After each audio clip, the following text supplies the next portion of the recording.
Have you ever read a book that had a powerful impact on you? Have you ever wondered if you could write a book that would have an impact on someone else? If you're wondering those things, then this video is for you.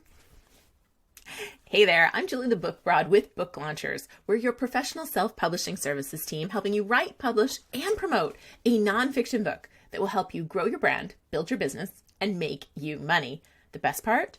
You, yes, you keep all rights and royalties. All right, friends, this is a different kind of video.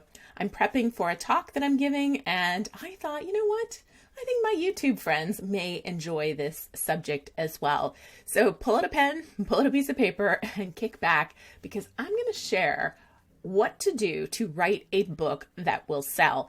And ultimately, this is going to set you up for success, not only connecting with your readers, but also growing your brand, building your business, and profiting from that book. So let's dive in. So have you read a book that had a powerful impact on you and your life? I have, and it was 2001 when I read that book. It was a book that a coworker recommended to me, and I had to get in my car after work and drive to the bookstore and buy it. But reading that book completely changed the trajectory of my life.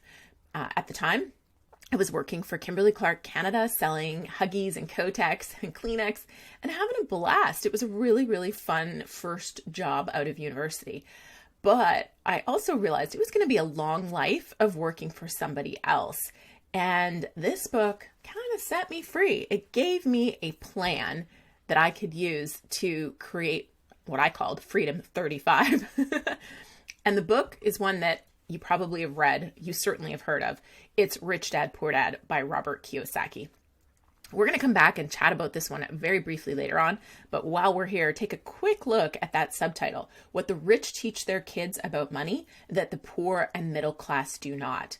That is a really, really great subtitle. And we're going to talk about why later today.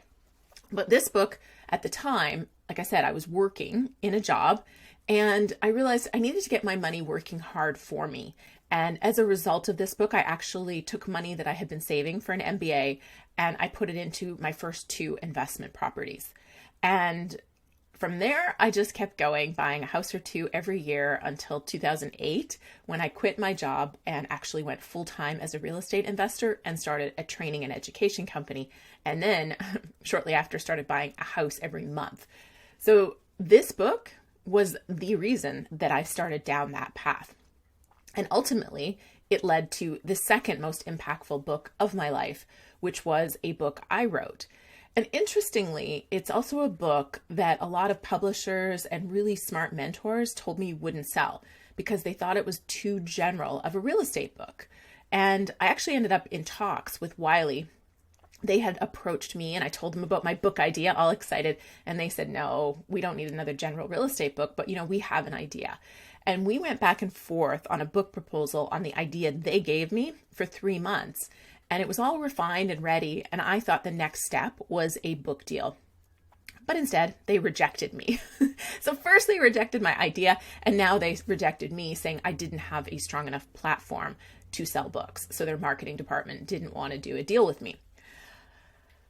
It was pretty devastating, but I'm actually grateful. I in many ways, I think it was one of the best things that ever happened to me because it forced me to really go down the self-publishing route because I believed deeply, A, that I wanted to write a book, and B, that the book I wanted to write actually really needed to be written.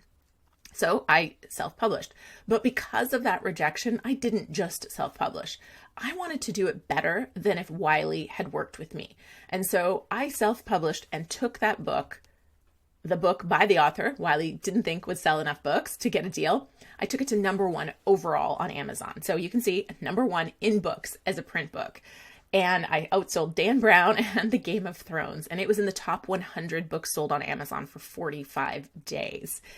And ultimately, while not directly, it eventually led me to starting Book Launchers, which is the greatest experience of my life. Everything I have done to this date has brought me to the point where I really believe I'm doing the exact thing I was meant to do to help authors write great books and market and sell them.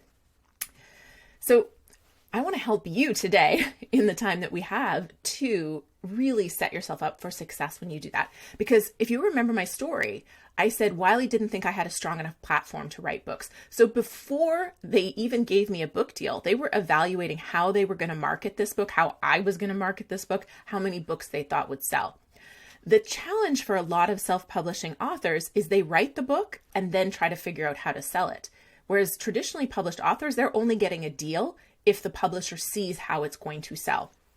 So if you flip that and focus on how you're going to sell it, who you're going to sell it to, and write the book that will sell, you're going to set yourself up for a lot better chance of success. And so this comes back to the 3 fundamentals of writing a marketable book. Who are you writing for? And we're going to go deeper into that because it's really important. What's the outcome you want for them when they read your book? And how do you uniquely help them get that? And we call this the hook of your book.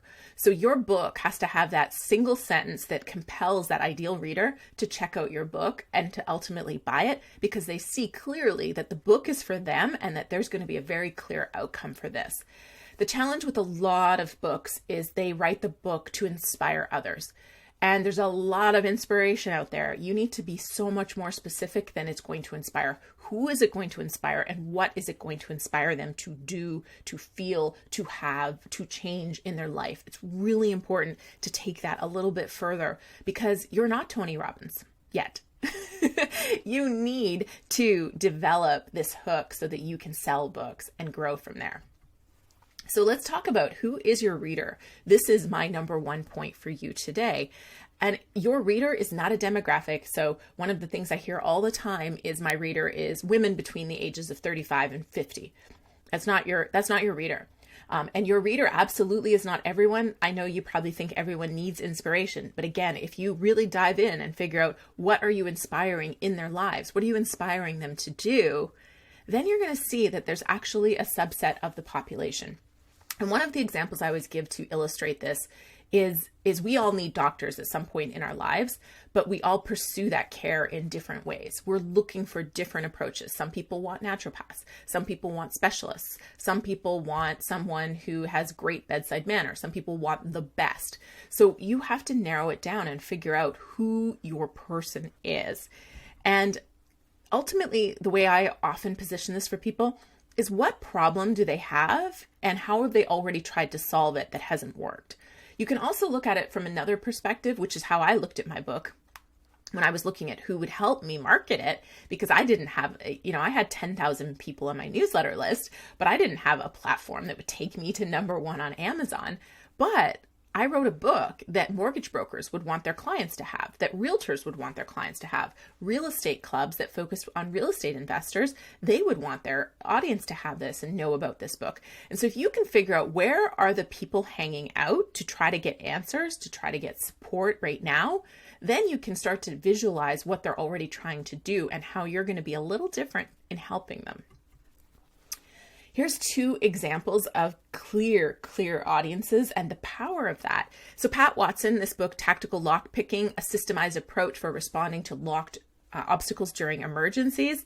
This is for first responders, a lot of fire in particular, because they tend to be first on scene.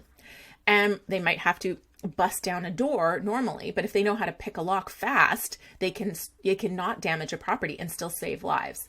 This book has a very specific audience. And let me tell you, it may not still be, but at the time when it launched, it held our record for the highest percentage of pitch to wins. And so one of the things with our company is we not only have writers and writing coaches, a production team, we have marketers. And so we have people who will pitch you for live appearances, engagements, bulk buys, bulk opportunities, partnerships with corporations, and of course, Amazon ads and media and things like that, podcast interviews. And our team, I think it was a 65% win rate in the first round of pitches.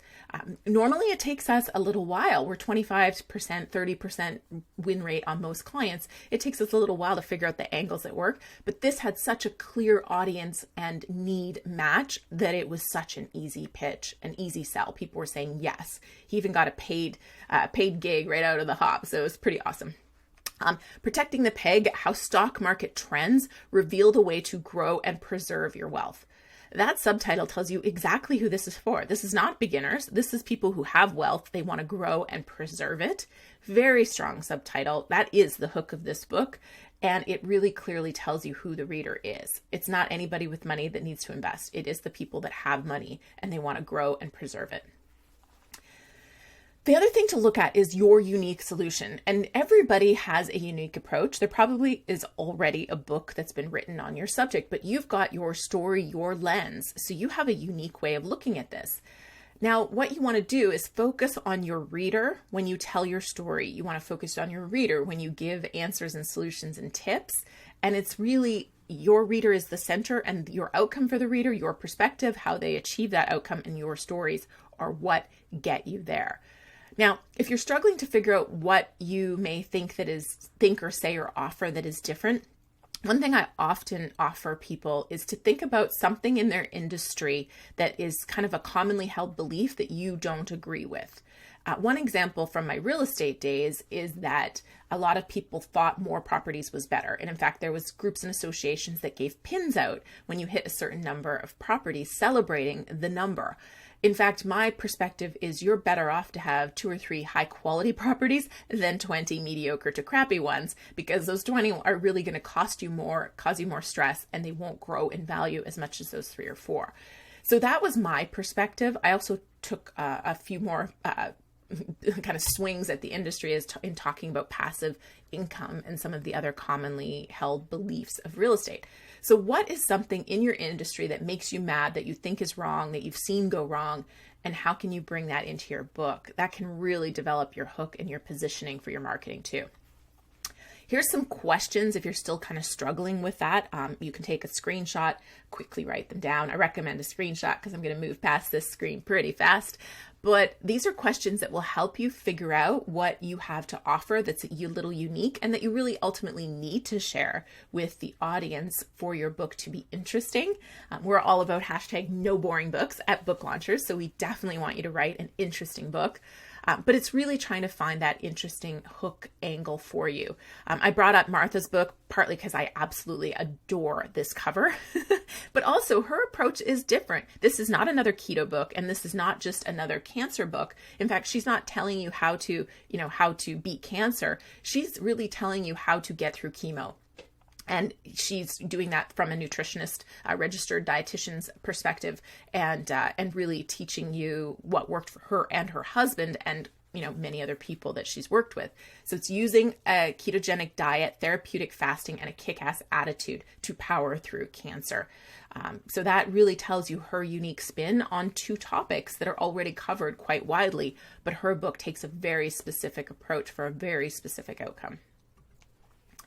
All right, so this one, when it comes to defining your hook, every book needs it. Doesn't matter if your book is a memoir or a business book, a prescriptive kind of how-to, your book needs a hook. And so this was one of our favorites, and it was one of the more challenging ones to find a hook, because we had S.A. Bradley come to us, who is essentially a horror historian. He knows everything there is to know about horror. And there also is an author spotlight, which I'll link to at the end with S.A. Bradley, because it's pretty awesome. So he came to us with really wanting to share the passion and knowledge of horror with people. That's a tough one to find a hook for. But in speaking with our story expert on our team, one day he just kind of said, I love horror because it allows me to explore emotions that really are kind of taboo to feel and explore in everyday life. And he said, I think that makes me happier and healthier. Turns out there was research to back that up, and Screaming for Pleasure, How Horror Makes You Happy and Healthy was born. So you really have to dive in and find that unique hook, but it's there. Even with your memoir, there is a unique hook that you can offer to that audience. You get this right, and your hook and your book will also set your business apart. Mean People Suck by Michael Brenner.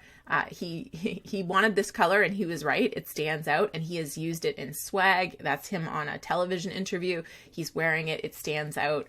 So if you get the hook right, you'll actually be able to use it for positioning your business. Eric Brotman is another great example of someone who has done this. His book is Retire graduate, don't retire. And his hook is really all about how retirement isn't the end. It's the graduation into a new kind of session in your life. And that has positioned his entire financial business. So it can be a very powerful thing for you to get right. Number 4 is something not enough people spend time on or think about, and yet it sells books and gets you speaking engagements and media appearances if you get it right. You want to spend time, almost as much time, on your table of contents as you do your chapter title and subtitle. And so here's my new book. It's coming out February 23rd, Self-Publish and Succeed, The No Boring Books Way to Write a Nonfiction Book That Sells. And I put up my table of contents, not because I think it's perfect, but I want to highlight what a good table of contents should do. It should, number 1, make you curious, and there should absolutely be chapters that sell you a benefit. They promise you something. There has to be value coming through this. So you can't look at a table of contents and go, oh yeah, I've read a book already like this. You have to look at it and go, whoa, like how can I save 1,418 hours writing my next book? I got to buy this book so I can find out. And the unexpected problem with book editors, like, whoa, I thought I needed a book editor. Now you've created curiosity, you're offering a benefit, and now people will want to check out the book. My previous book, it was called The New Brand You. I had a chapter called You Are Who Google Says You Are. I got 2 paid speaking engagements from people just seeing that chapter title and going, hey, can you do a talk on this? And they bought books and I got paid and it was great. So a great title. Oh, and by the way, media often don't read your book, but they'll look at your table of contents and ask you questions based on that. So it's a really, really powerful tool.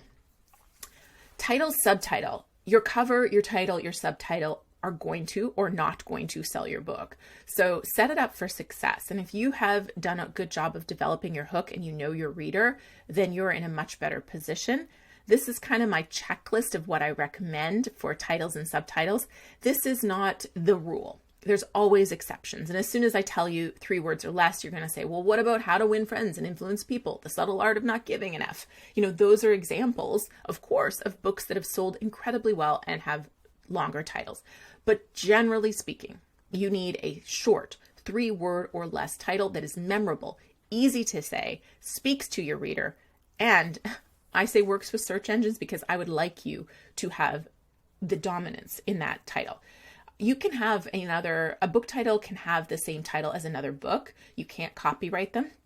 Some titles can be trademarked, like Freakonomics. That's trademarked, so you can't have another book named Freakonomics. But most of the time, you can't trademark it, and they're not copyright protected. So you can have the same title, but do you want it? So check out search engines. Can you get the URL? Are you the only one with that title? And if you're not, are you going to be able to dominate over the other titles that have that title? So here's the 3 examples that we'll go through really fast to showcase what I think makes a great title and subtitle. So Harness Your Butterflies by Benjamin Preston, The Young Professional's Metamorphosis to an Exciting Career. Who's that for? The young professional. And it's all about creating an exciting career. It's got the promise, you know who it's for. It's got a little bit of a hook because like butterflies, I want to feel butterflies when I'm thinking about my career.